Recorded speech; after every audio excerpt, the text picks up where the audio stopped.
We've all been there, right? You receive a quote from a body shop for a bit of paintwork and you think, how much? Well, in this episode, we're gonna see how hard it really is. And in the last episode, I did show you just how much the paintwork seemed to be struggling, and you can see that again here. There was no shine and the paint seemed to be razor thin. In fact, chunks of it were removed by a simple jet wash. I got a quote from the paint shop about a month ago for £7,000, allowing for some rust and bodywork. And so ignorantly, I thought I'd do it myself. I mean, the truth is, the more you look on this car, the more you find. I mean, we've got splatter here, got a crack down here. And if I come around here, you can actually just about see some paint runs. The paintwork's even cracking here, and we've got a lot of bubbling down here. I mean, it's definitely been painted since ownership, because you can see here it's just not lining up right. The R is halfway through this grille, but then the R on the end is outside it. So whoever has previously painted this has done a pretty poor job on it. So it's time for us to try and correct it. Now, I have ordered some paint in. I think it was Alpine White, which is a Range Rover or Land Rover color. What I'm going to do is I'm actually just going to start with the bonnet. It's the hardest panel to paint, well, other than the roof, because it's flat, so you tend to get more dust on it. That's what I found anyway in my experience. So we're going to start with that, check we're happy with the color. If we are, then we're going to start sanding down everything else, getting it all primered, fill over the cracks, etc. And then, yeah, paint the rest of the car another day. But anyway, let's go. I've opted to sand the bonnet down outside to reduce the amount of dust there'll be in the garage just a little bit. I'm starting off with 240 grit and working my way down to 400. You can see here the bonnet is revealing loads of high and low patches as I sand it back down flat again. There's even this high spot here which I ended up just tapping back down again gently with a hammer. Similar story on the other side too.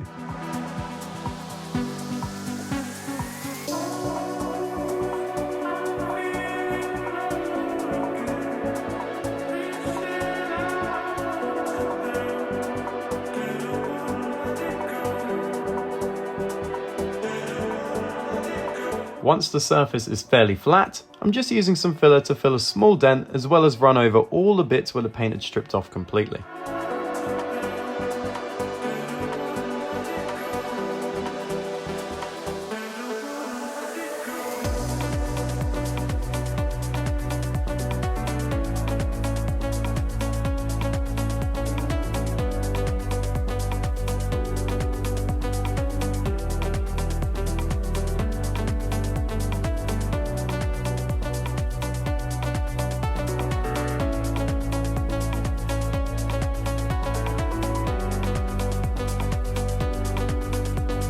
Once the primer had dried off, I can now knock it back down to give a nice smooth surface all around. At that point, I can get the car back inside and get ready to start painting.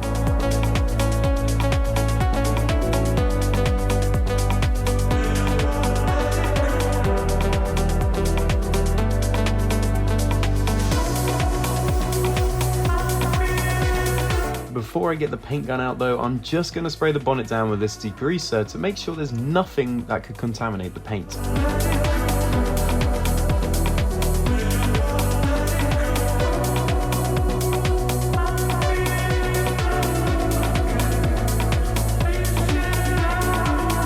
Painting onto horizontal surfaces always attracts more dust than vertical, but I'm trying to minimize it as much as possible by trapping some of the dust particles on the ground with a bit of water. Right, well, as you can see, we're pretty well set over there. Now, I'm using a turbine sprayer, which typically has less overspray, so I'm quite happy cutting off the tape there. Having to improvise a little bit, using I was filming on a 4x4. Yeah, the tripod, you wouldn't have been able to see where I was painting. Anyway, coming through here, this is where I've done all my paints. So, this is Mini Pro, I believe it's called. It's a Fuji spray. High volume, low pressure.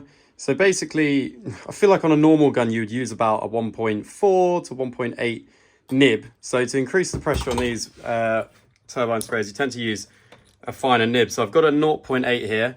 I do have a 1.0 and a 1.4 in here as well. But because I'm going to be spraying direct gloss, I actually just want to get this as fine as possible. So yeah, we got 0.8 and hopefully that should help it lay nice and flat and less peely. But guys, I've literally only painted a couple of cars and not even fully, just sort of panel by panel. So I'm no pro. It's bound to be a bit peely, but it shouldn't be too bad. Hopefully it'll be one of those that we can just give a quick wet sand and polish back out once the lacquer's, well, once it's sort of hardened in a week or so's time. But by having a 0.8 instead of the 1.0, hopefully it will reduce that. But I've only used that once, so I'm a bit nervous to use it. I don't really know the gun setup compared to the 1.0, I sort of know inside out. But yeah, let's find out how we get on. I'm going to get this mixed up now. Got some paint already matched for me down here, as well as some more thinners. So yeah, let's get going. Before I started, I gave the surface a quick wipe down with a tack cloth to try remove any dust from the surface. After that, it's off to the races, or so I thought. It turned out the paint was splattering out a bit, and at the time, I thought this might be to do with the nib, so I quickly changed from the 0.8 tip to the 1.0. Thankfully, this seemed to do the trick, and I could finally start painting the bonnet.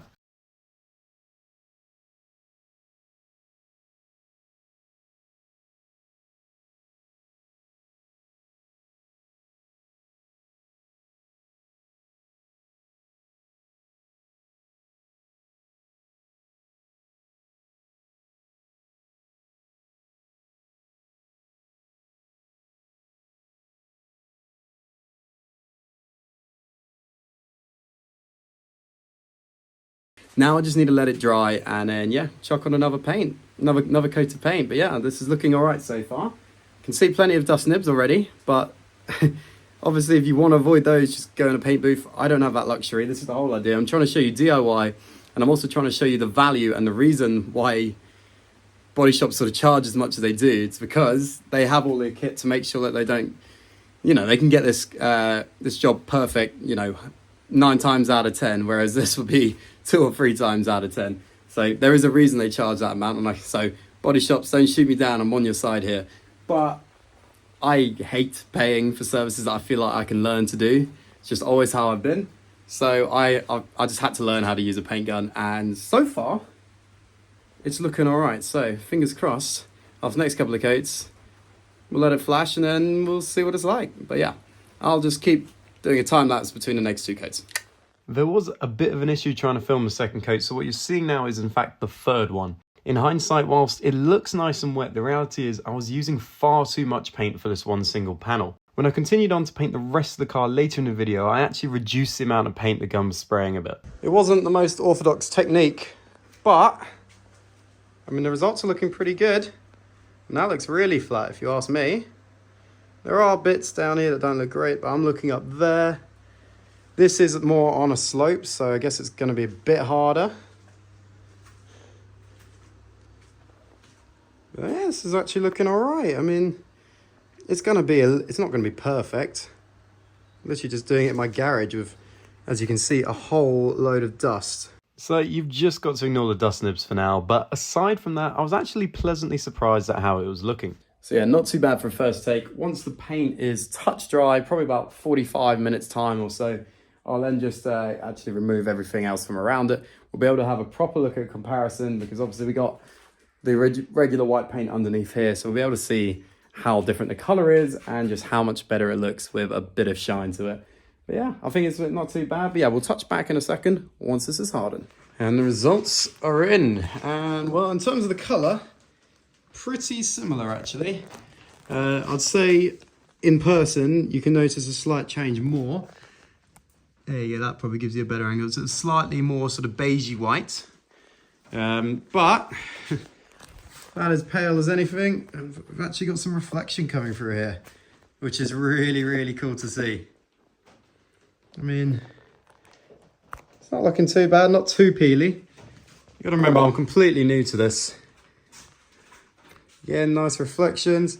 Bit peely down here where it sort of bends. But on the whole,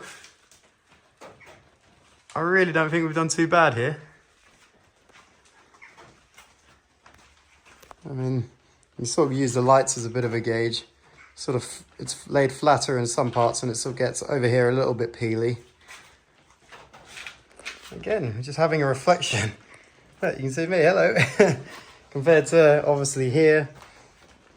This is gonna look, once this is on the whole car, this is gonna look amazing. So I'm really, really happy with it. Anyway, I'm off to holiday for a couple of days. So Gonna let this set and we'll touch back in a few days. But yeah, hope you've enjoyed this so far. Hey. Right, you join me now a fair few days later. We're now on Sunday. I've been working on the car, I've been sanding it away. The only bit I've not sanded and I do need to do is this bit. But the rest is all sanded. And I've actually just painted the roof. There's no real way for me to film it, so I thought I'd just get on with it. Just did 2 quick coats. Obviously sand it down first because yeah, it's going to be the bit people look at the least. But yeah, it's looking all right. Not too bad. But yeah, it's time to go over this stuff now. So yeah, I've gone over it at 240. I've then gone over it again with, I think it was 500 or 600, one or the other. So it's pretty smooth to the touch now. So yeah, whilst all that's drying, I'm just gonna do one side today. That's all I've got time for. It's already like 5 o'clock, and obviously it's gonna start getting colder soon. So I want to try and get this laid down now. Colder weather and more likely to get runs and stuff like that. It's just, I've had to do so much sanding. The amount of like, even when you just start sanding, I was hoping to just do a light sort of take away, like sort of take off the top layer. But I've had to go quite far down in some places, as you can see here, just to try and get it level. And that's basically because they've just used a rolling paint or a paintbrush to paint this car, which is just insane to me that you could do this to a beautiful classic car like this. But yeah, this is why I think they've been using a paintbrush. Well, other than the fact that it just didn't lay down flat, if you look closely in here, don't know if it'll let me focus. I hope you can see that, but you can actually see paint strokes, which obviously they probably haven't been able to get a roller in here, so they've manually painted this bit by hand. So anyway, I've gone round, I've done the whole car, like I say, except that little bit just here, because I'm not too bothered about it. I'm going to do that at a new address. Strip down the lights and the front as well, taking off the reg, letters. And then we got this side as well. Now this side was even worse in terms of the paint. I mean, this is what I've had to do just to get it flat. I mean, yeah, absolutely awful, to be honest. I've been doing this for about 4 hours, honestly. Like, yeah, what a time. Yeah, so it's 5:30 now. Been here since 11:30, so 6 hours, including 2 coats of paint. So yeah, it's taken me blooming ages, but the car is now relatively flat. And on the whole, the car was pretty good. You can see an original colour there, but the only part that really didn't seem too great was this tailgate. It looks like it has had a bit of rust and a bit of treatment in the past. So I'm actually just gonna reprime this whole tailgate as well. But yeah, the rest of the car should be fine to just go straight over. There's a couple of bits that I want to prime on the other side, which I'm going to do tonight. So that's why I'm just doing this side, because we're basically just at primer level here. So we haven't really gone through to the metal. So what I'm going to do is spray this side along here, prime the tailgate, and prime the bits of the metal that we've gone down to on the other side. So tomorrow morning, I can come in, sand those bits flat, and then paint the rest of the car. So looking good. It's been a pretty exhausting day, but yeah, you don't need to watch me sand the car for 6 hours. Even on the time lapse, that's long. But yeah, that's where we're at. So I'm going to get this now prepped for paint. For the etch primer, I've just used a rattle can. It of course won't lay as nicely, but if I sand it back before painting anyway, it shouldn't make too much difference, and it saves me from having to buy more primer as I had this can already. With the tailgate done, I can now turn my attention to the driver's side of the car. First off, obviously I need to sand back the filler before painting.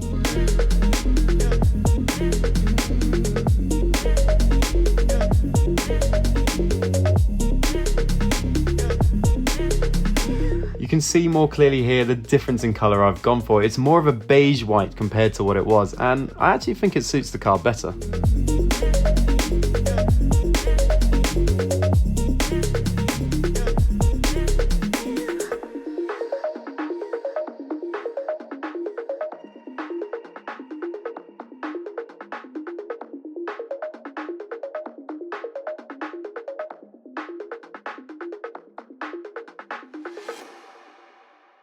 Right, well, I am always learning. You might well have seen during that time lapse that this tape kept falling down.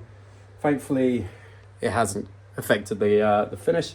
But one thing I've learned is basically to use tape going upwards, not crossways, because yeah, the wind of the actual spray gun or the sort of air that comes from it is likely to push it down. So I've just reinforced it all So hopefully we don't get tape in our next coat.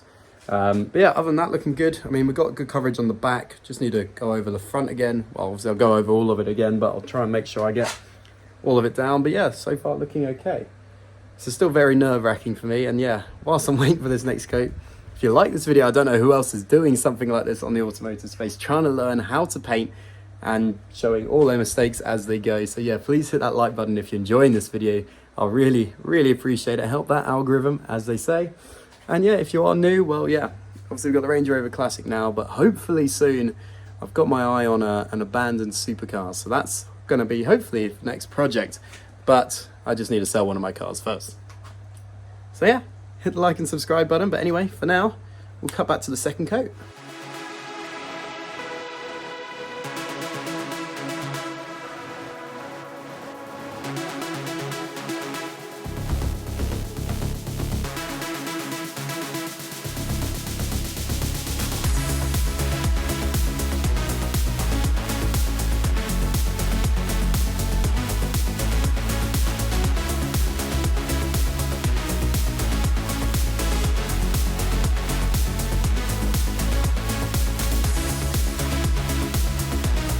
All right, well, hopefully you can hear me okay. I've got the fan on because I'm just trying to air it out a little bit. I should probably have my mask on as well, stand as low as possible, because that will do anything. But yeah, I've just cleaned the guns, so we're about 10 minutes on or so, and it's starting to look pretty nice. It is running in one tiny little spot where I've obviously just gone a bit too close. But otherwise, let's check it out. It's not perfect, don't get me wrong, but for a novice painter, I think it looks all right.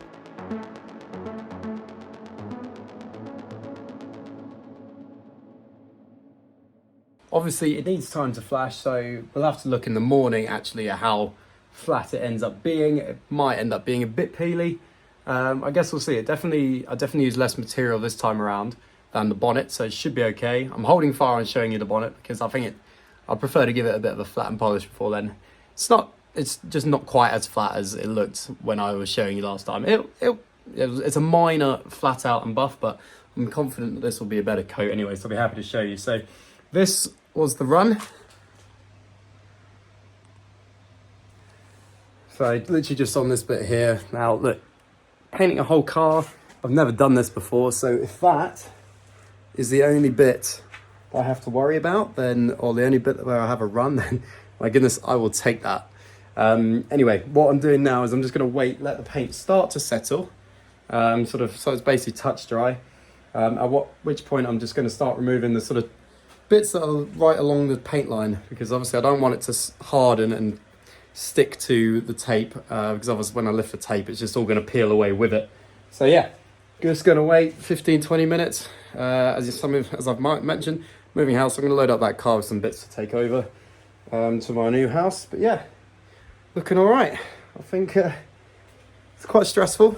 There's one thing I will warn you, if you are doing this yourself, I've had a bit of experience on how to set up the gun and stuff, but yeah, you won't get it right first time and you will make a hash of it. I have a Mustang that I say needs completely redoing pretty much because I've learnt on that car. But anyway, this is looking good now, so yeah, happy days. All right, well, back with a new day, and yeah, I'm pretty happy actually. I'm in the midst of packing up, been packing up most of the day, I had the cleaners in, everything like that. But in the meantime, I've been working on this, and it actually looks quite nice. It looks better than the bonnet. Let me show you. I mean, if you have a look there, you can see quite a nice reflection. It's not too bad at all. Couple of sort of bits where there's holes and stuff like that, or a little dent, and just a couple of bits that have been missed, seemingly.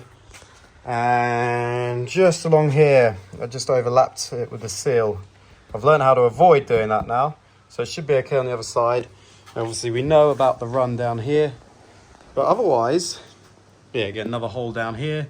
But otherwise the actual paintwork looks pretty good. I mean, yeah, this is probably one of my flatter coats I've done. Which brings me on to remind you, this is my first time spraying a whole car. I've literally sprayed like a couple of panels before on other cars, and that's absolutely it. But yeah, I think I found the secret to getting it to run out quite nicely from the gun now, just in terms of what percentage of reducer to use in this climate, and also not having a sort of an oven to sort of get the room to a certain temperature. So I feel like I've got the hang of that. yeah, quite happy with it. I mean, considering I was quoted £7,000, the paint has cost me 160. I think we're doing all right here. So yeah, pretty happy with this. In the meantime, obviously this has hardened overnight, the primer. What I've been doing is I've been sanding down. There was a few crack lines, like one down here. There's a couple here, one there and there. What I've done is I've put some filler over them, sanded them down. What I've just done, where it's just gone down to bare metal a bit, just to protect this, I've just also sprayed some etch primer, just to really get in there. But other than that, this door for some reason isn't opening at the minute, so it's made it a bit hard to mask off, but hopefully that'll be all right. And then yeah, the rest of the car is pretty much there, ready to go. It feels pretty flat to the touch. Also, oh, there's another crack down here, but again, I've just filled over that and sanded it back. So I think we're pretty much ready for round 2. So I'll go mix up some paint and I'll see you in a sec. Right, well actually I thought I might show you a little bit of this process. So normally I sort of clean the bits of the gun in here with some thinner, and obviously it gets all the white paint out. So what I do is I then just put the thinner in here and I spray the gun out first thing. So I've just reassembled it. So I'll spray it out. In terms of my measuring cups, I've just been using these, which is quite easy, just 2 to 1 with hardener. Obviously that's my stirring pot. That's actually empty, that needs to go in the bin. But as you can see, it's all a bit calamitous up here. So that's the paint. This is the thinner that I've been using. And well, I was using this hardener, but I've run out, so I'm now using MIPA, and it all seems to combine well. I was wondering if this was not going to work too well with any of this stuff, but it seems to be fine. I like to do this as the thinner should help to remove any bits of hardened paint that has become stuck in the gun. A lot of the time you can see the spray pattern actually improve in size whilst you're doing this, which is a good sign.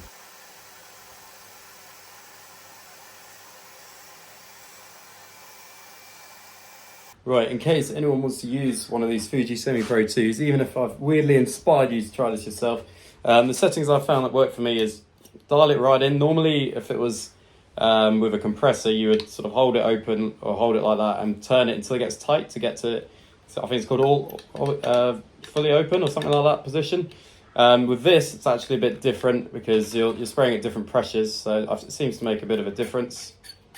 So I'll turn it all the way in.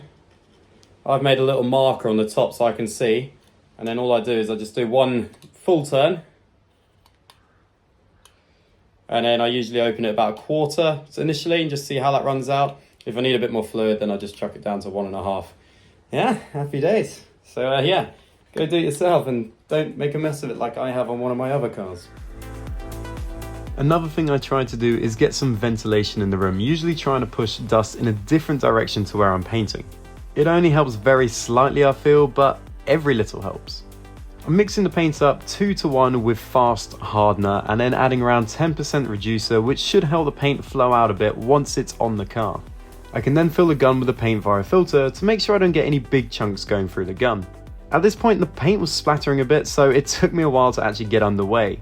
It does seem to eventually start to spray correctly, but I'm not too sure why it does this. If you know why, please let me know down in the comments below. I'm all ears.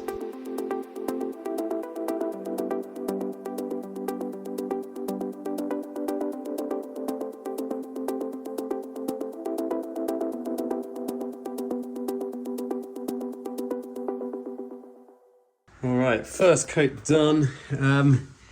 Obviously I haven't got all the coverage just yet, but I'll make sure I get that on the second coat.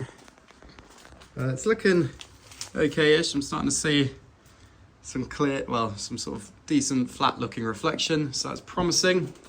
But yeah, obviously the second coat, I'm gonna lay it on a little bit more wet. I've just added a bit more reducer to the second coat. And then yeah, I'll just let it sort of run out a bit, I guess. One issue I've noticed is there's a crack here I missed. But that's okay. I actually think that'll be quite an easy one to fix. And there was some more on there. And this seems to have been, I've missed it, but this is the one I use Body Shops, I guess. This was some unsettled primer underneath. Yeah, forgotten that just this morning I actually laid just a little bit down where I'd missed. So it mustn't have settled right. But other than that, it's looking okay. Ow, banged my head. Just banged my head because I moved the garage down. We've just got the sun beginning to set and I don't really want to paint into sunlight. it can affect the finish. So I've just had to put that down. I'm gonna have to remember not to bang my head when I'm painting in a second. But yeah, just gonna wait. It's 15 minutes between coats. I've just topped up the gun, and like I say, added a bit more reducer. I put like 15% now. Normally the first one was like 10%. So yeah, wait a few more minutes and then round 2.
So once I'm happy I've got enough coats of paint on the car, I fill the gun back up with some thinners and spray it all back out again.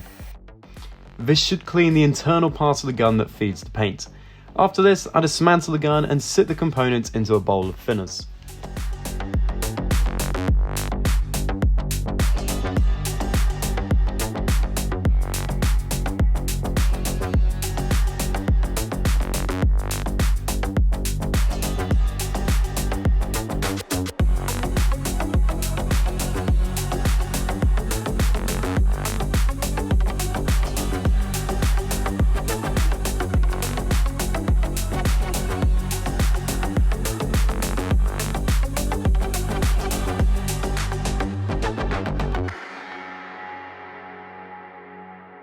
Right, so, well, what's the verdict? I think, yeah, I'm still kind of getting used to the gun setup a bit, but it definitely seems to help when I stir it or just stir it a bit more or add a little bit more reducer. That tailgate's going to need completely redoing, but that's actually not too bad because it's something I can actually remove. I've got less space where I'm moving to, so I can actually remove the tailgate and do it properly just sort of in some garden space. So that's not too bad. I've got one run down here, which you'll remember from yesterday. And then, yeah, on the other side, there's just that one bit that's sort of like almost chipped away that I'll need to fix. But otherwise, it's not looking too flat. It's not looking too bad. It's looking fairly flat. Obviously, it's still flashing at the moment, so it might be flatter by the morning, fingers crossed. But on the whole, not too bad. So what's the point I'm trying to actually make here? I guess if you've got plenty of time, if you've got plenty of space, this is something you can learn to do yourself, but you are going to have issues along the way. I mean, we can see my issues on the tailgate, we've got my run, we've got bits where it's not really been flat because bits have chipped away or I've missed them, you know, I've run my hand over them before painting and I've still not noticed any gaps, but then they obviously show up when you put a glossy paint on it. The thing is, body shops or paint shops will charge, you know, they wanted to charge me $7 for this job, but they wouldn't have to do any touch-up work. It would be perfect straight away and it will be flat throughout. So I guess if you're crazy enough, you can keep trying to learn like me, which is what I will be doing. But yeah, if you've got the money, just pay a paint shop to do it themselves. But like I've already alluded to, there's no one else learning to paint on YouTube where they can open themselves to complete abuse like this. Even the top YouTubers out there, all they're doing is just outsourcing things like this, windscreens, and even just general bodywork. So yeah, hopefully you guys can take it easy on me because I'm just trying to give it a go and trying to show why these things cost so much money. But yeah, hope you've enjoyed it. Like the video if you have, I'll really appreciate it. Subscribe if you're new. If you're already subscribed, thank you, really appreciate it. And yeah, I look forward to hearing your thoughts. What do you think of my paint job? Granted, there's bits that need patching up, but considering this has cost me about, probably including all the materials, 200 quid, let me know your thoughts. Cheers for now, bye bye.